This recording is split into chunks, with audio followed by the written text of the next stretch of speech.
আমাকে দিত। তো পুণ্যার্থী প্রত্যেকটা ব্যক্তির যত গীতা লাগে আমি আমার টাকা দিয়ে দিই। আমার মনোবৃত্তি এরকম, কিন্তু এই জীবনে তো নেই। আর যে এখন ভক্ত হয়ে গেছি তো অর্থে আসারও কোনো চান্স নেই, সুতরাং সেই সুযোগ সামর্থ্য আমার নেই, কিন্তু মন রয়েছে। আর কৃষ্ণ মন বল অনুযায়ী অবশ্যই কাজ করবে। আপনারা তো অনেক সময় অনেক গীতা দান করেন না? বিভিন্ন অকেশনালে গীতা দান করে, রাম মন্দির উপলক্ষে গীতা দান করে আপনার বংশকে আপনি ধন্য করে দেন, আপনার মনুষ্য জীবনকে আপনি ধন্য করে দেন।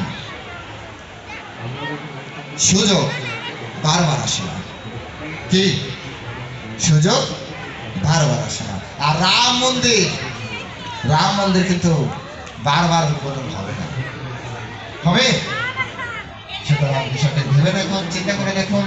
আপনাদের হাতেই সব রয়েছে। হরে কৃষ্ণ, ভালো থাকবেন। যারা দুপুরে প্রসাদ এখনো পাননি